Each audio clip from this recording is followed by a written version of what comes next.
காலில் இயேசு கண்ணீர் விட்டார். ஆனால் இவர் எப்படி பார்த்துருப்பாரு? இதை பாரம் இல்லை. இன்னைக்கு சபைக்கு வர நிறைய பேருக்கு பாரம் இல்லை, உணர்வு இல்லை. எனக்கு ஒரு ஆச்சரியம் தெரியுமா? அதாவது ஜபமே பண்ணாத இவங்க, ஆராதிக்காத இவங்க எப்படி பரலோகத்தில் ஆராதிப்பாங்க? புரியுதா உங்களுக்கு? சபையோட சபைக்கே இவங்களுக்கு சம்பந்தமே இல்லை. பரலோகத்து இவங்களுக்கும். இன்னைக்கு அந்த பக்கம் போகிறேன், ஒரு விசுவாசி ஒரு அவிசுவாசி ஸ்தோத்திரையான்றான், விசுவாசி வாய மூடின்னு இருக்கிறான். இன்னைக்கு சாயங்காலம் புரிய நினைக்கிறேன், 2 பேர் ஒன்று தான் நிற்கிறான். அவிசுவாசி தோத்திரையான்றான், 2 கை எடுத்து. பக்கத்தில் திருவந்து எடுக்கிற விசுவாசி வாய மூடின்னு கம்மன் இருக்கிறான்.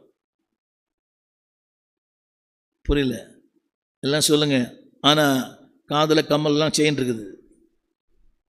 அவன் யார்? அவன் சத்தமாக சொல்லுங்கள். உங்களை முடிச்சிடுறான்னு. உங்களை பற்றி ஒரு நாள் நீங்கள் தாழ்வு நினைக்காதீங்க. நீங்கள் ஏழையே இல்லை, நீங்கள் தரித்திரர் அல்ல. ஏன் தெரியுமா? கிறிஸ்துவின் வசனம் உங்களுக்குள்ளே பரிபூர்ண வாசமாக இருக்கிறது. வாயத்திறந்த வசனம் வருதே. என்னம்மா படிப்பறியெல்லாம் விட்ட கூட வசனம் சரளமாக சொல்கிறோம். எல்லாருமே இங்கே இருக்க எல்லாருமே வசனத்தை அப்படியே கொட்டுறீங்க.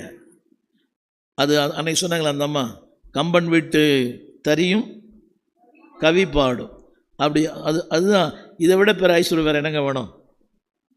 ஆமீன் சொல்ல மாட்டீங்களா? இதை விட ஐஸ்வர்யம். வசனத்தை போதிக்கிறோமே. கடந்த வாரங்கள் முழுக்க ஊழியர்கள் கூடுகை தான். நேற்று ஞாயிற்றுக்கிழமையில் ஒரு 8 நம்முடைய சபைகளெல்லாம் சேர்ந்து நான் சொல்லுவேன், இந்த கருத்து என்னவென்றால், சொல்லுங்கள், வார்த்தை எனக்குள்ள இருக்கிற வரைக்கும் நான் பணக்காரன் தான். சொல்லுதாய, வார்த்தை எனக்குள்ள இருக்கிற வரைக்கும். அந்த வார்த்தை போயிடுச்சுன்னா நான் பிச்சைக்காரனோட மோசமானவன். எல்லாம் கரெக்டாக சொல்லுங்கள். அது மட்டும் எடுத்துடாதீங்க ஆண்டவரே. நான் ஒவ்வொரு நாளும் தனி ஜபம் ஜபிக்கிற ஒரு ஜபம் இதுதான். ஒவ்வொரு நாளும் ஜபம் பண்ணுறேன். ஆண்டவரே, எனக்கு எது இருக்குதோ இல்லையோ, யார் இருக்கிறாங்க இல்லையோ, ஏதோ சின்ன கிருபையை கொடுத்துருக்குறீங்க, அந்த கிருபையை மட்டும் கடைசி வரைக்கும் எடுத்துடாமல் அந்த கிருபையை பாதுகாக்க எனக்கு உதவி செய்யுங்க. ஏதோ சொல்கிறாங்க, அவர் நல்ல பிரசங்கம் பண்ணுவார்னு சொல்கிறாங்க, அந்த கிருபையை மட்டும் என்னை விட்டு எடுத்துடாதீங்க. மற்ற எது போனாலும் பரவாயில்லை, அது வரும், அது போகும். அது பிறக்கும் போதே வரல அதெல்லாம். ஆனால் இது ஆண்டவர் அறிந்து கொண்டு போதே இது வந்துருச்சு. அது இல்லாமல் வாழலாம், ஆனால் இது இல்லாமல் வாழ முடியாது. இதான் நிரந்தரம், இதான் நித்தியம், இதான் கடைசி வரைக்கும் நம்ம கூடவே வரும். ஆமீன். அது வராது. அது என்னை எங்கேயும் கொண்டு போகல, அது என்னை யாரையும் அறிமுகப்படுத்தி வைக்கல.